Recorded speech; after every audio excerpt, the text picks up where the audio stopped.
warahmatullahi wabarakatuh.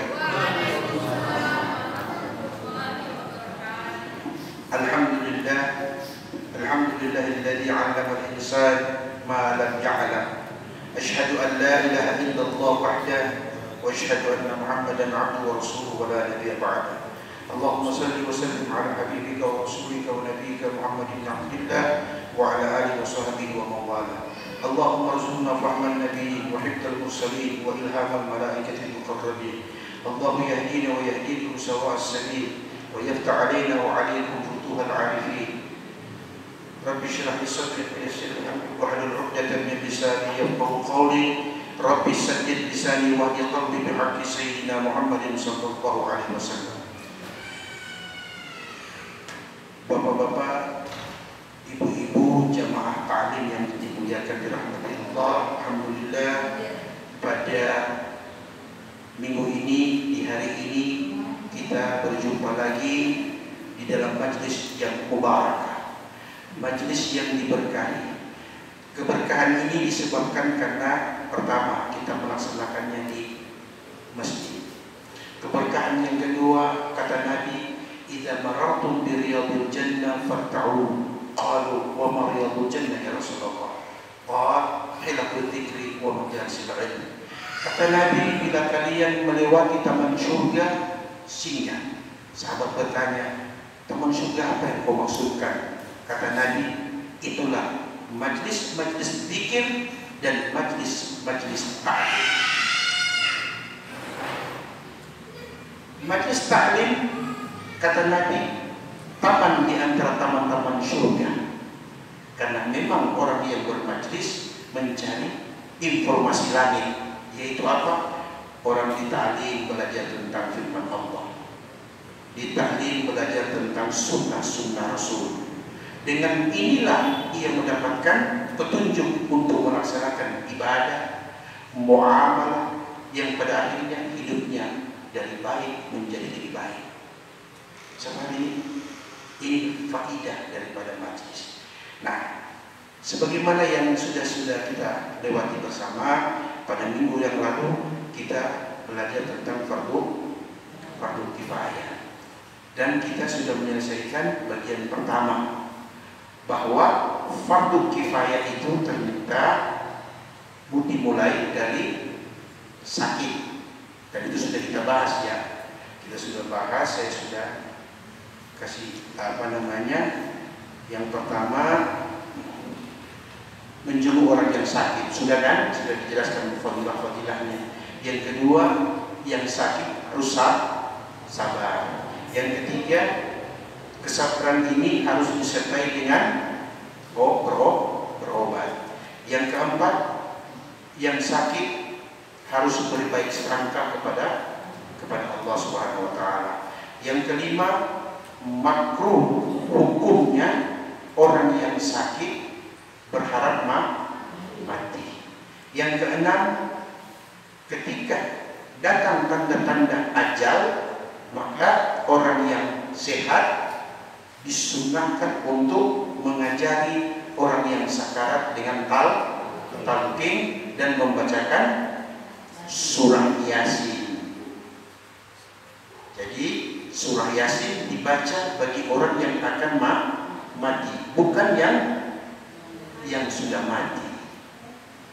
Sama itu Yasin. Nanti Ustaz, bagaimana kita membaca Yasin bagi orang yang mati? Itu ada tempatnya tersendiri lagi.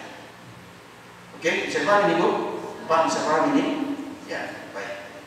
Kemudian mengucapkan istirja setelah sudah kita talqin, sudah kita bacakan Yasin, kemudian terjadi perpisahan ruh dengan jasad, dan kita pastikan orang ini telah wafat. Apa yang kita ucapkan? Inna lillahi wa inna ilaihi raji'un. Apa namanya itu? Istirja. Nah, ketika kita sudah mengucapkan inna lillahi wa inna ilaihi raji'un, mari Pak Imam. Pak Imam sini, Pak Imam. Sini. Mari.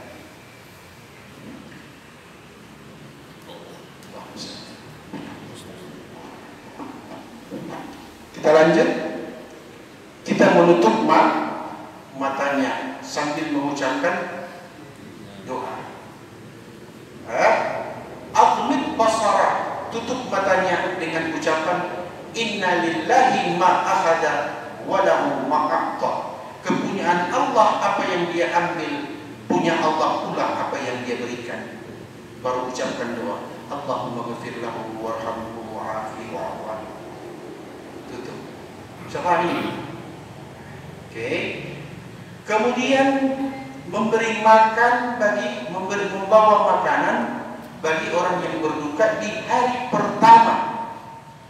Di hari pertama, bukan pergi makan, tapi memberi makan.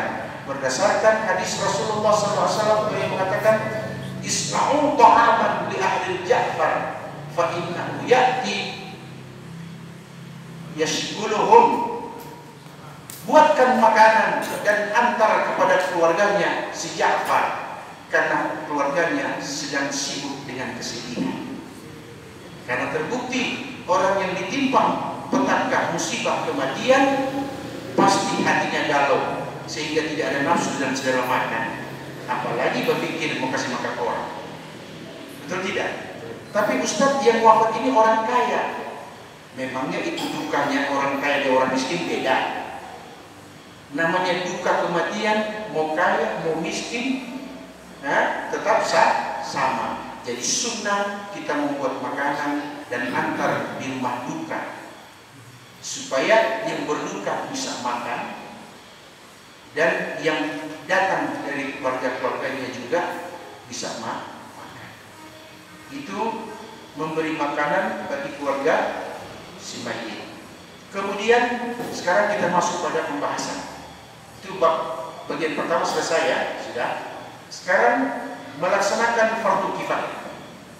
Nah, sudah meninggal ini, orang sudah meninggal, kita sudah ucapkan innalillahi, sudah mendoakan. Disunnahkan untuk layyin, layyin mafasil al-mayyit, disunnahkan untuk melenturkan dan melemaskan anggota-anggota tubuh si mayit.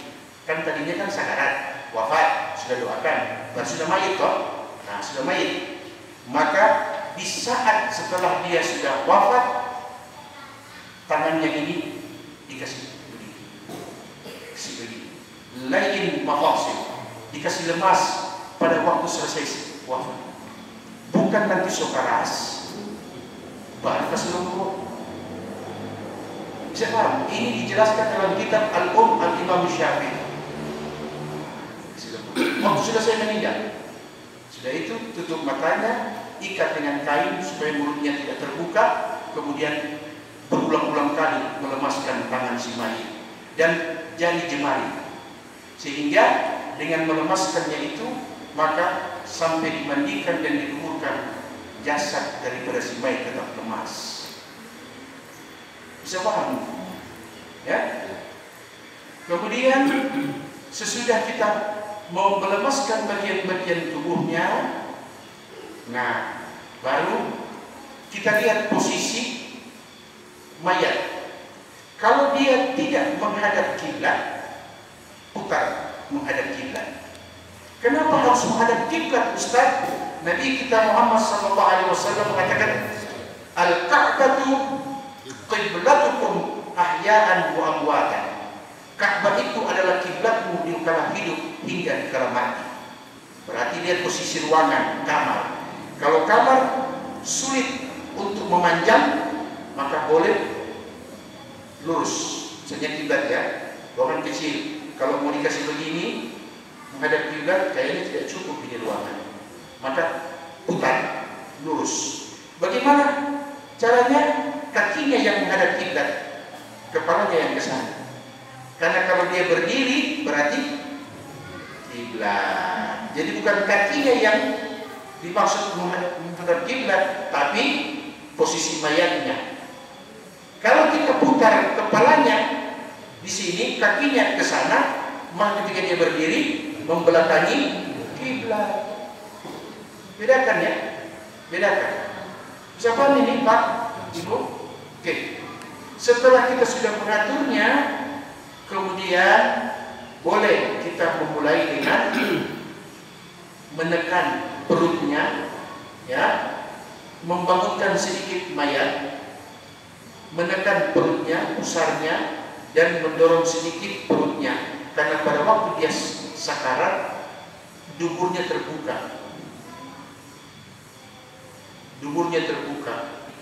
Bahkan pengalaman saya ketika memandikan mayat jenazah-jenazah itu sampai melebar, tangan bisa masuk.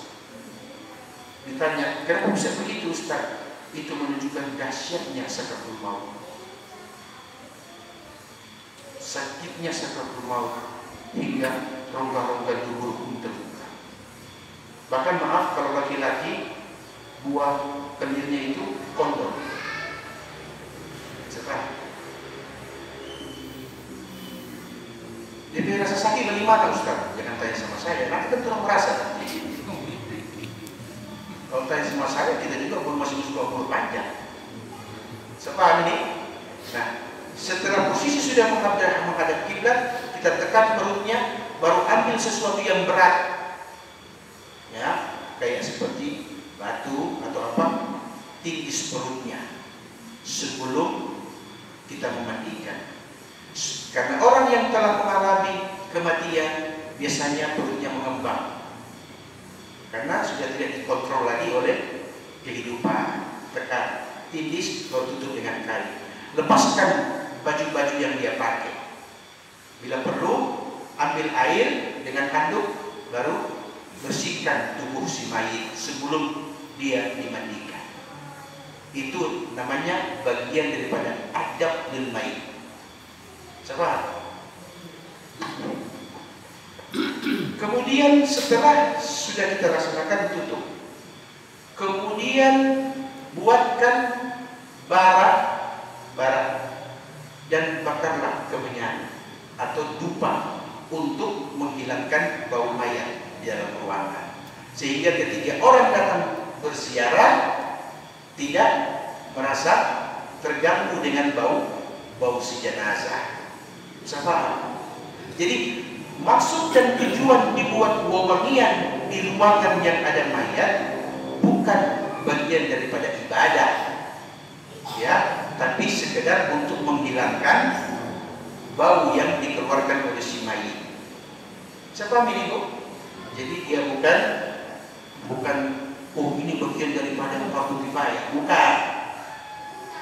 Setelah kita buatkan wewangian, karena Nabi Shallallahu Alaihi Wasallam mengatakan, uhibbu min dunyakum an talatin, yang kusukai dari duniamu ini cuma 3, kata Nabi.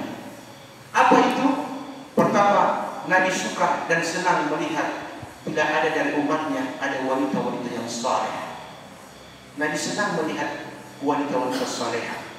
Uhibbu an dunyakum min talatin, aku cinta kepada dunia ini hanya cuma 3, lain dapat tidak. Pertama, al-mar'atus salihah. Yang kedua, wa qurratu aini fis shalah, cahaya mataku di waktu salat. Artinya kalau Nabi salat tidak mau tutup mata. Dan memang makruh salat menutup mata.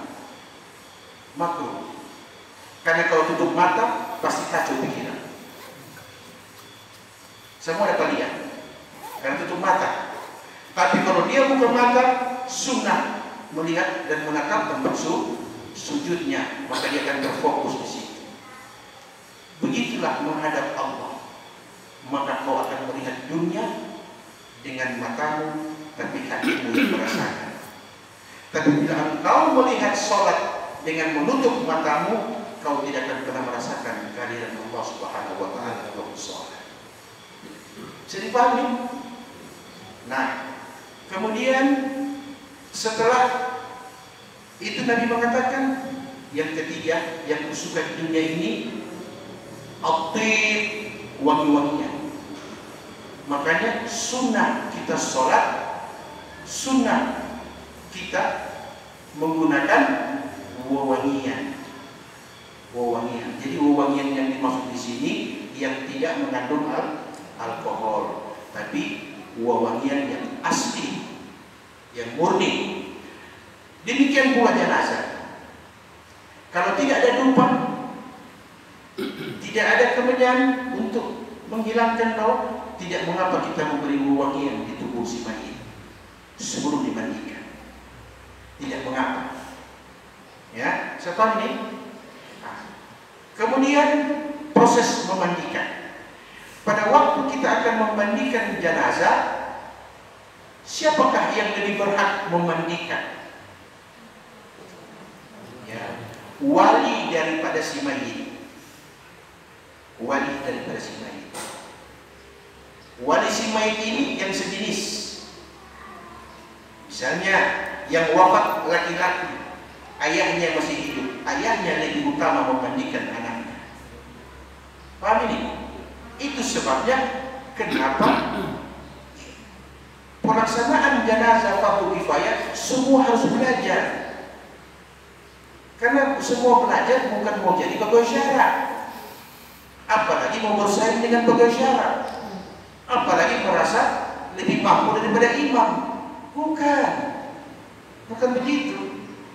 Artinya kita belajar fardu kifayah supaya suatu waktu kita berada di suatu tempat tidak ada yang mengetahui hukum-hukum penyelenggaraan jenazah, kita boleh ambil alih atau kita minta orang lain laksanakan kalau berbeda jenis kelamin dengan mayat, dan kita yang tuntun itu pelaksanaan itu.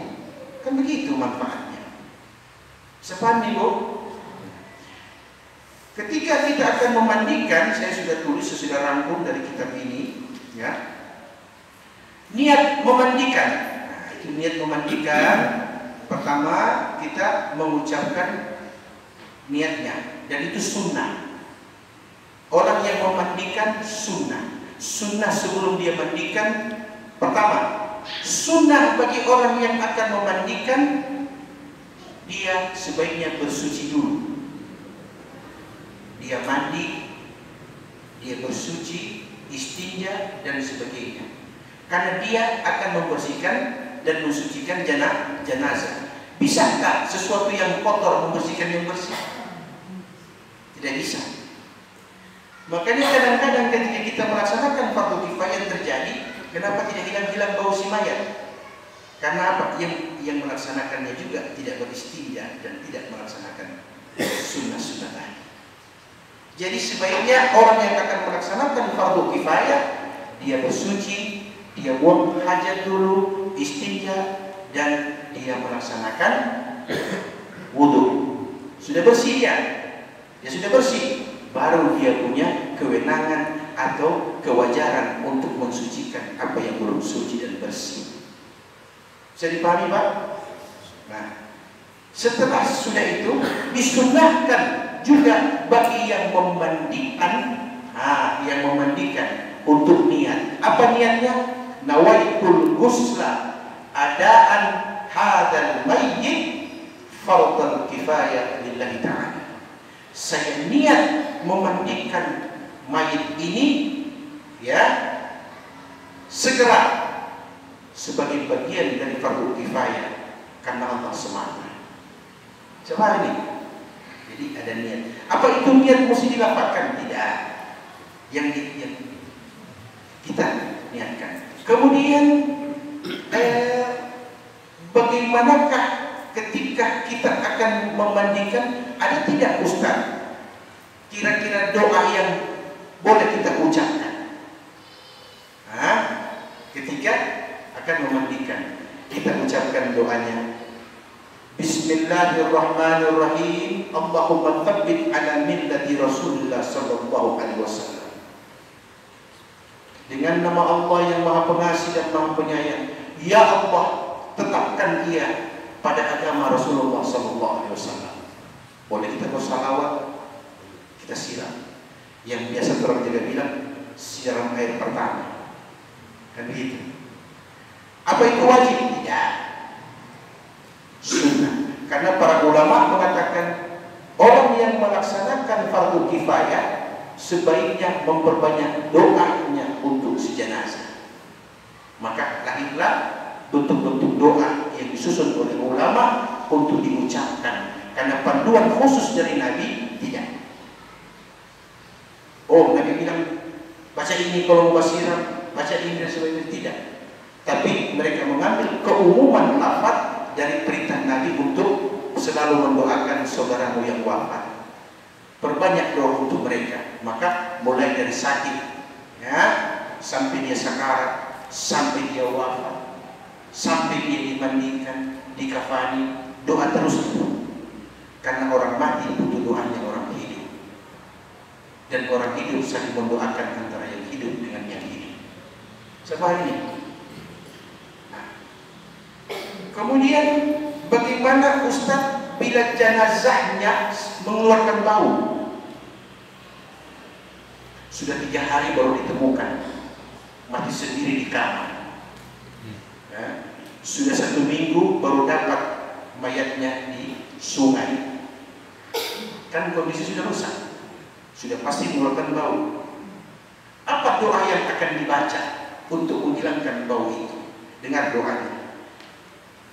Ambil air siraman pertama tadi, ucapkan Bismillahirrahmanirrahim. Allahumma thabbit ala millati Rasulillah sallallahu alaihi wasallam. Allahumma ghfir lahu warhamhu wa'afi wa'fu anhu. Bismillahil kabir wa na'udzu billahil azim min syarri irqin na'ar wa min syarri nar. Kama qala Allah Ta'ala wa yunazzilu 'alaikum minas sama' ma'an yutahhirakum bihi wa yudhibu ankum risa syaitan. Wa qala Allah Ta'ala wa nazzalna minas sama'i ma'an mubarakan. Siram. Insyaallah bau dari jenazah akan hilang seketika. Artinya apa? Dengan nama Allah Tuhan yang Maha Besar, kami berlindung kepada Allah yang Maha Agung dari buruknya keringat yang mengeluarkan bau, dan dari buruknya api neraka jahanam. Sebagaimana firman Allah, dialah Allah yang menurunkan kepada kalian air dari langit, dengan air itu kalian mensucikan dan bersuci, dan dengan air itu pula Allah hilangkan kotoran syaitan, ya, wal yudhibu ankum rijsa syaitan. Dan sebagaimana firman Allah pula, dan kami telah menurunkan air dari langit yang diberkahi. Artinya air yang diberkahi ini air hujan langsung. Makanya Nabi SAW kalau ada hujan turun, Nabi segera keluar dan membiarkan dirinya, ya, ditetesi air hujan yang pertama turun. Karena Nabi ingin mengambil berkahnya air hujan yang pertama. Bahkan dijelaskan dalam beberapa riwayat, bila ada orang sakit berulang-ulang, entah itu kena sihir, entah itu penyakit yang buat dia agak susah untuk sembuh, maka dibolehkan selama dia masih bisa menyentuh dan mandi dengan air. Ketika hujan turun, niatkan, ya Allah, saya ingin mengambil berkahnya air hujan yang turun, sebagaimana firman Allah tadi itu, wa nazzalna minas sama'i ma'an mubarakan. Dia mandi, itu sihir akan hilang, kata Nabi. Sebab jadinya kau cari dukun. Kalau cari dukun, keluar doi, dia suruh menghayal, dia bilang ini firman punya ini bapak ini kok adanya sana. Fitnah yang keluar, penyakit tidak sembuh. Sebab kemudian sudah macam bau mayat dan sebagainya. Setelah itu siram. Nabi mengatakan ibda biyaminihi, mulai menyiram dari yang sebelah kanan si mayit. Ibda biyamini, mulai dari sebelah kanan siramnya, baru sebelah kiri. Paham? Sambil menggosoknya. Setelah itu siram bagian kepalanya, kemudian ambil bidara, tahu bidara? Atau kalau tidak, kapur barus, kapur, atau kalau tidak, apa namanya itu? Bisa cendana, ya. Nah, itu rambutnya dibasahi dan ditaruh itu barang itu, ditaruh untuk menghilangkan bau jenazah. Setelah itu baru disiram. Jadi itu dulu diletakkan, sudah kena air, itu dulu digosok. Sudah digosok, sudah di ini, baru kita membilasnya. Saya paham ini, membilasnya hingga bersih. Setelah kita sudah membilasnya dengan bersih, ini kita istinjakan dia. Niatnya, nawaitu an astanji'a hadal mayyit minal baul wal ghaid fardhu kifayah lillahi ta'ala. Saya niat mengistinjakan jenazah ini dari kencing dan kotoran. Fardu sebagai fardu kifayah karena Allah semata. Bisa dengar ini? Kita istinja. Ambil kain sepotong dari kafannya juga boleh, lingkar di tangan, 2 jari ini, jangan cuma 1, 2. Lingkar, baru kemudian sambil menyiram kita membersihkan duburnya si jenazah. Duburnya. Berulang-ulang kali sambil air mengalir. Sampai ketika kita keluarkan tidak ada lagi warna dan bau yang nampak di kotoran. Kalau itu sudah tidak, berarti sudah bersih si jenazah. Tapi kalau sudah berulang-ulang kali dan itu ganjil, sudah berulang-ulang kali ternyata masih tetap ada sesuatu yang keluar daripada si mayit, maka tidak mengapa setelah selesai semua kita menyumbat duburnya dengan kapas atau kain dengan satu harapan bisa menyumbat keluarnya kotoran tadi. Jadi tidak harus bersih. Maksudnya tidak harus bersih begini karena ada orang karena sakit sehingga keluar darah itu tidak mau berhenti walaupun sudah dilakukan upaya-upaya. Upaya yang terakhir adalah menyumbat. Siapa ini, Bu? Sesudah kita melaksanakan istinja, kemudian kita istirahat untuk maghrib dan kita sambung sesudah maghrib. Assalamualaikum warahmatullahi wabarakatuh.